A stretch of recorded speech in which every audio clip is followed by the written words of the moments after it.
monster to someone. Since you are so convinced that I am yours, I will be it.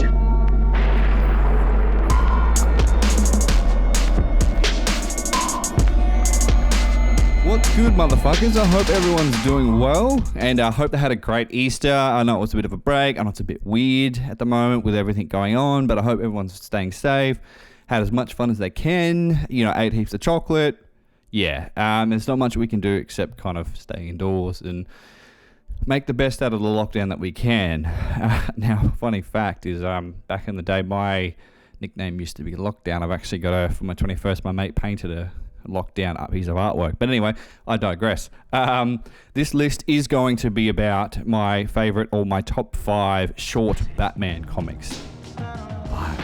Forgive me, drummer counting is a hard thing. Now, look, there's hundreds of thousands of options we could have tried here. This is just what I've picked from my collection that really kind of stood out. And in fact, I've just remembered one that I haven't put on the list. I'll have to put that on another one. But anyway, let's jump straight into it now.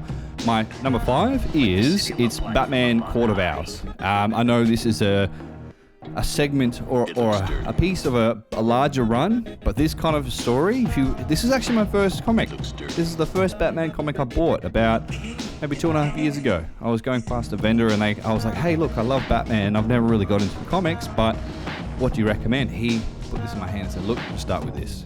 And it's awesome. It's a great little introduction. It also delves deep into the lore as well, the Wayne history, and there's this essentially a secret society or Illuminati called the Court of Owls. Now, it's all of Gotham's elite, rich. They did feature in a DC animated adaptation.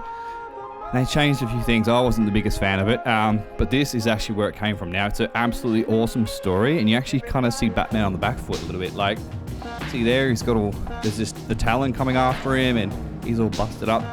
Don't worry, Batman hands out the beat down. That's what's really cool, because he goes kind of Super Saiyan in this and just goes, and it's really, really cool.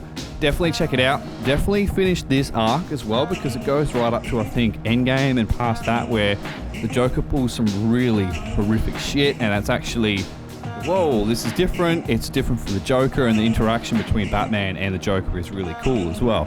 Now, let's go to number 4. And look, this one here, I know it's a bit large, but it's Judge Dredd and Batman collection. This is fucking awesome. But there's a particular story within this collection, and it's kind of a one-shot, but it kind of ties into the overarching story that these guys share. But essentially, Judge Dredd rocks up to Gotham City and tracks down Batman. And he just calls Batman out on the spot and says, oi, let's fight. Batman's like, I got better things to do, man. Like, piss off, go away. Judge Dredd keeps going, and Batman's like, all right then, let's do it.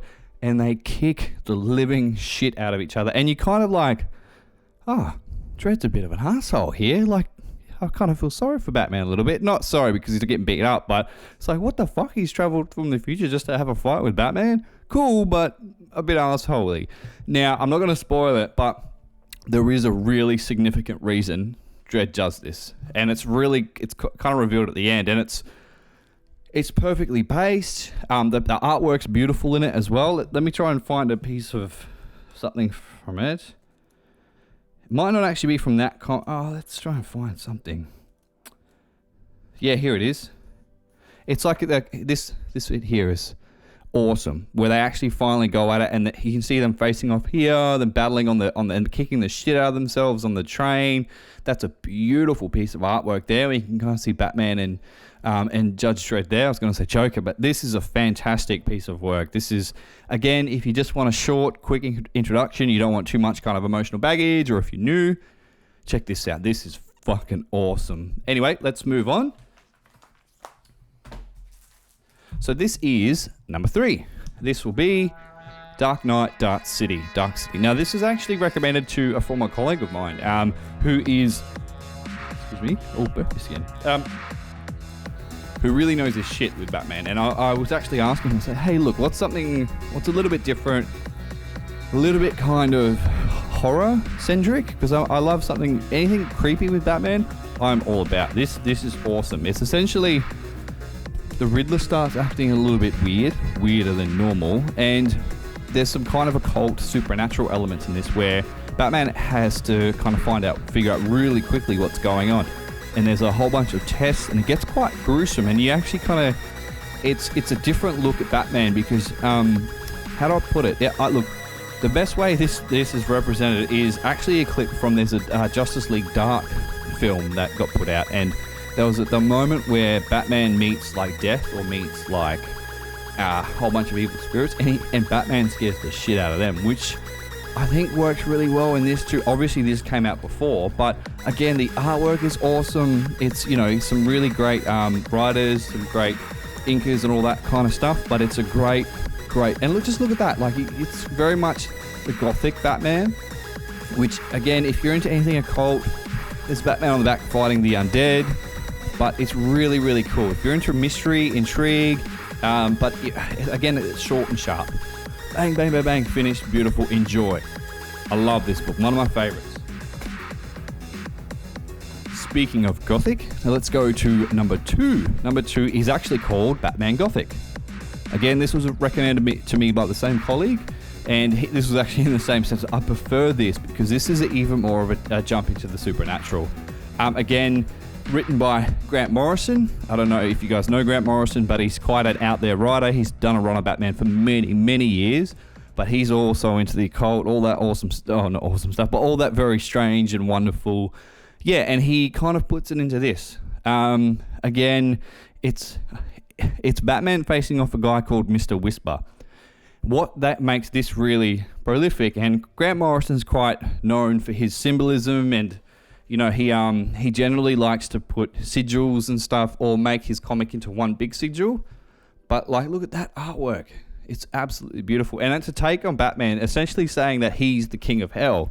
And it's a different take because the mobsters are actually scared of this villain. Let's just say this guy caused some trouble for the mobsters back in the day, prior to this writing, and they tried to get rid of him. They thought they did, and he's back. So they don't know what the fuck's going on. They're trying to figure it out as well, and Batman's starting to get the inclination that this guy might not be, or might be, more than human, which is... Oh, and just the artwork of the whole thing.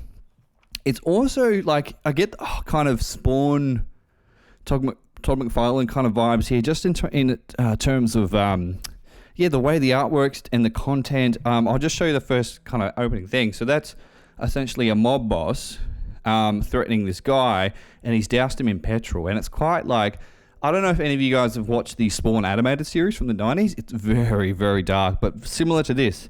You get kind of a look back into Bruce's childhood as well, and some really kind of intense shit with his parents and what they represent. But again, the artwork's beautiful. I'm just trying to find a bit where they actually...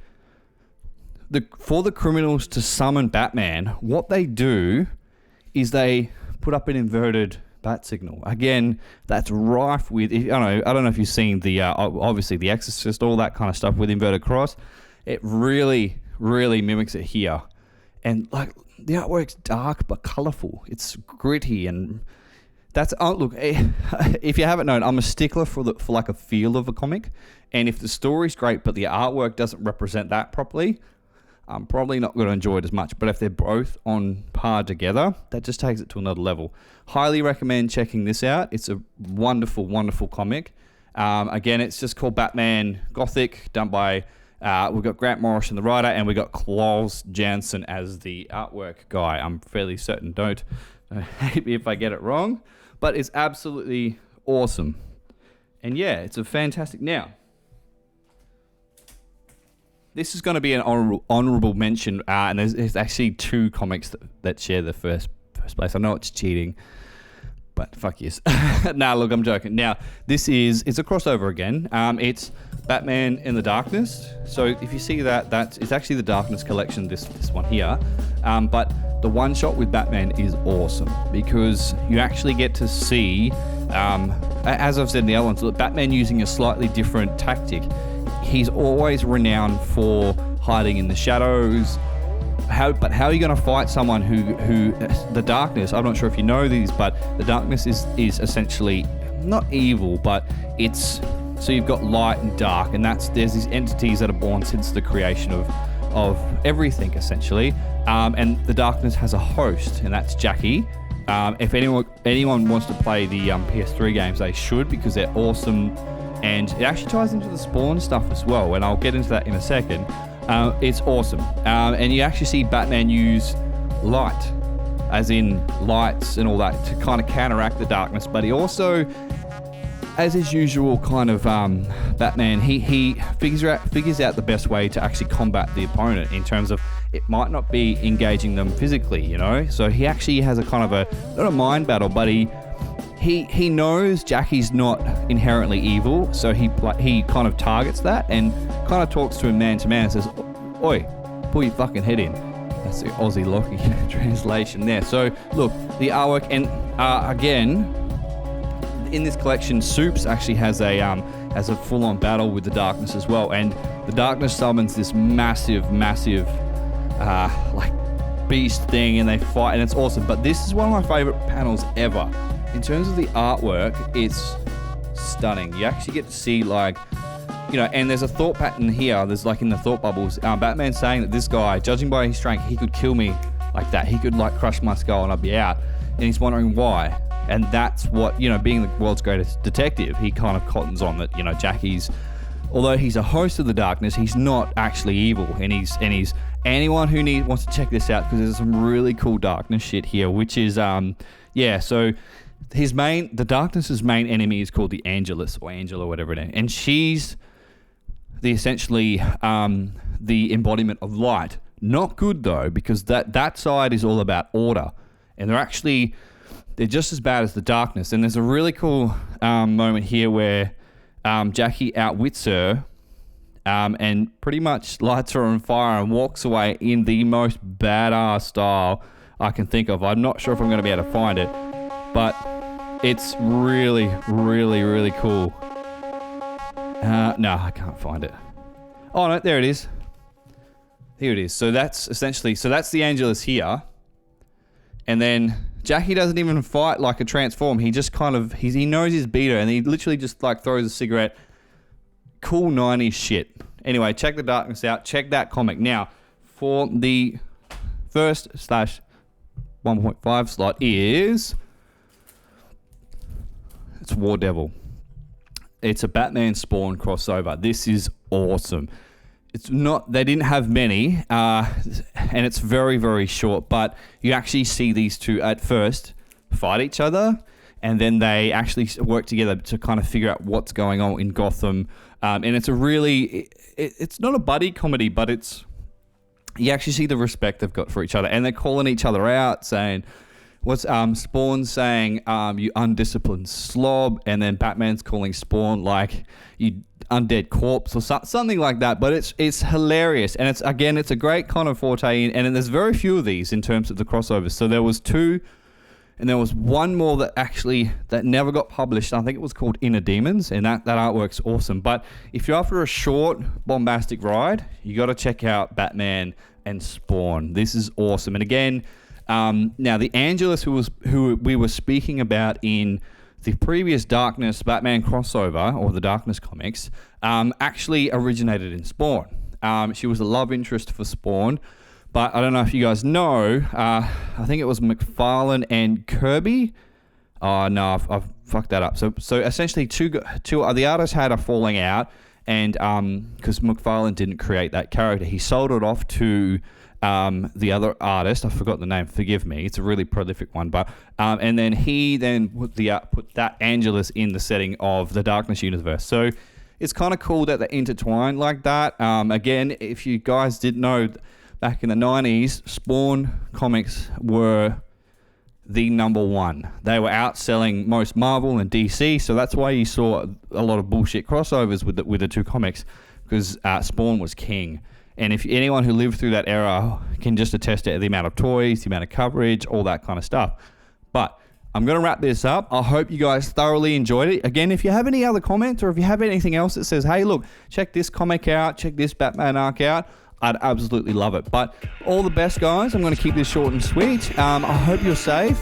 And yeah, peace out. All the best, guys.